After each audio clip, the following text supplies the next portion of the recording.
Hello my dear students, welcome to you all. This is Chandrasekhar Sikdar once again before you with the continuation of our previous classes on modifiers, and this is the fourth class of modifiers.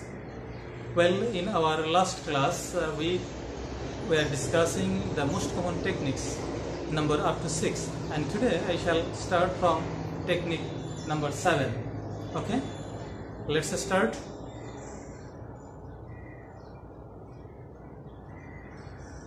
Yes, technique number 7.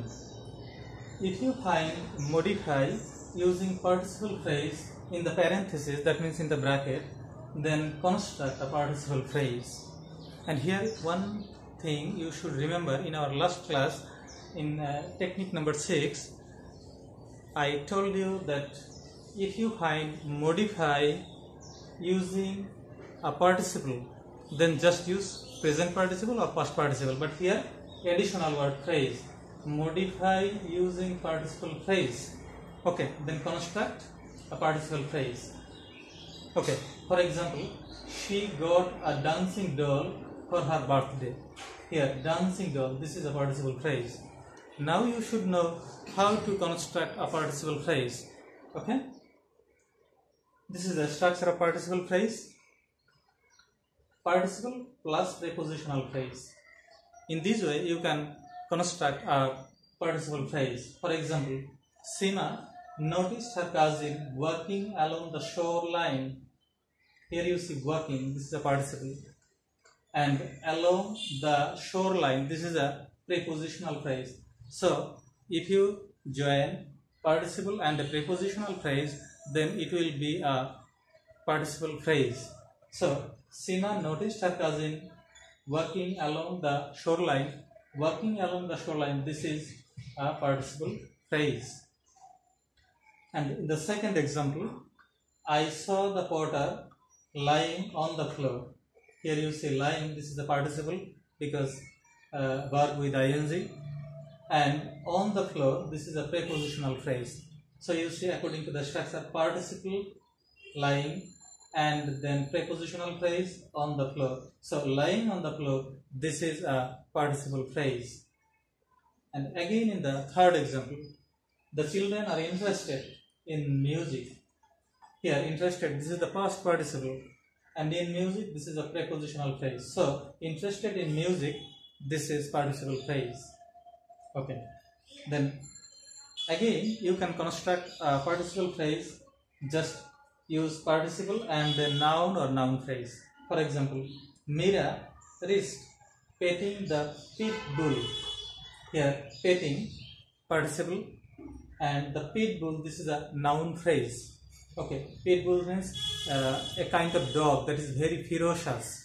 Okay, so here you see once again, this is a participle phrase, participle plus noun phrase. Okay, combining these two things, you can construct a participle phrase. Okay, now technique number 8. If you find modify with gerund in the parenthesis, use verb with ing. Okay. For example, traveling is a good way to expand your knowledge. Here you see traveling. This is a verb, travel with ing, traveling. Then working, work plus ing, working is good for health. My passion is reading, read verb and then ing, reading. Okay, so you just use verb with ing. But remember one thing, the structure of gerund, verb with ing, and it can be a subject or an object in a sentence, and it acts as a noun. Here you see, traveling and working, they are using as subject, and reading, this is here it is used as an object. And all these things, traveling, working and reading, they act as a noun. Now, technique number 9. If you find modify with a gerund phrase, okay, in the parenthesis, construct a gerund phrase. Okay, in the previous rule, technique 8, it was modify with gerund, but now gerund phrase, additional word is phrase. So see the example, drinking beer heavily is bad for your health. Okay, this is drinking beer heavily. This is a gerund phrase.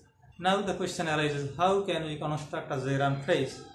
First of all, gerund plus prepositional phrase.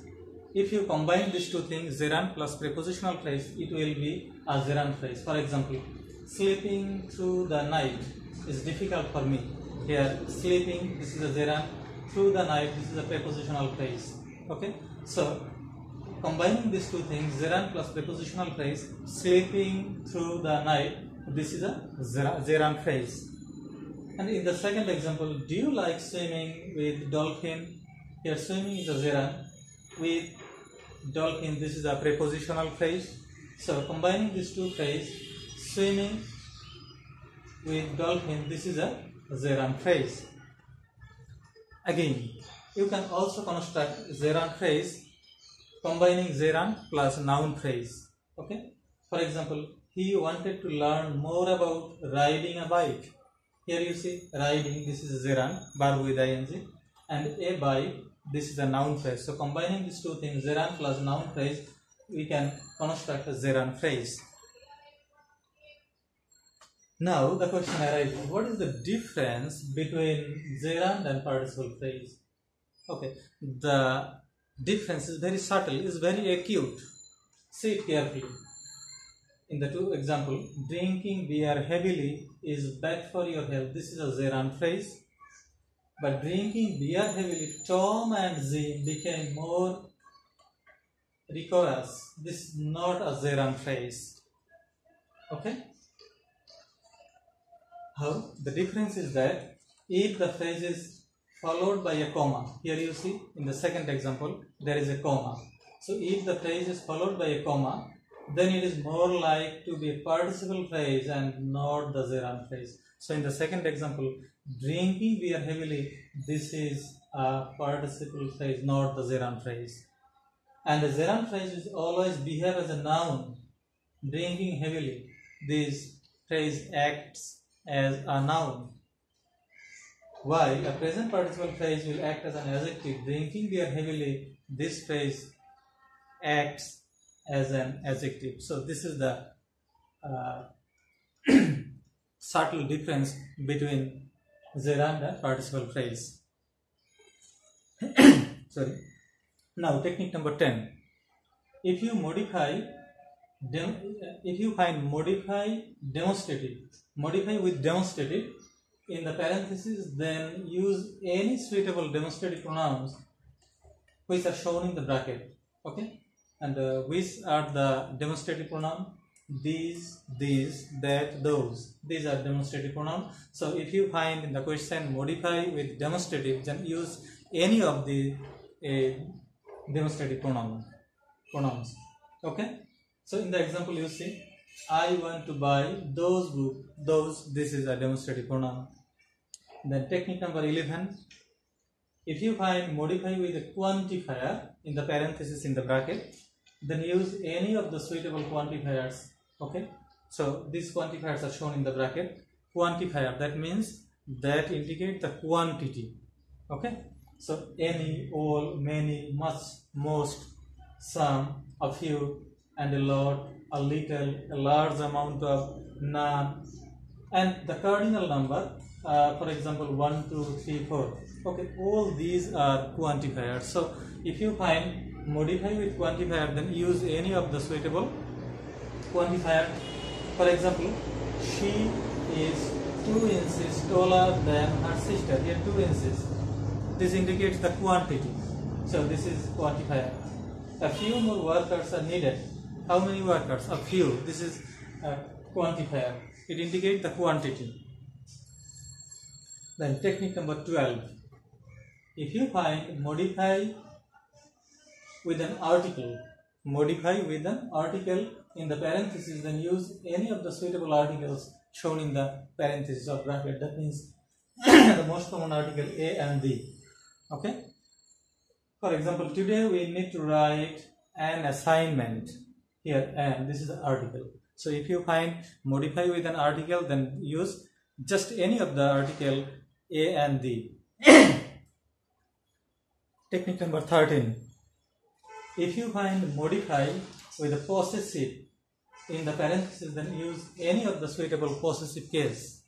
Okay, and the possessive case are shown in the bracket. You know what are the possessives. Okay, in first person my, mine, second person you, yours, third person his, her, hers, and in plural number their, theirs, and then its, or an apostrophe with a name. For example, Jenny's pen. Okay, so this is my pen here, my, this is a possessive. Okay, now technique number 14. If you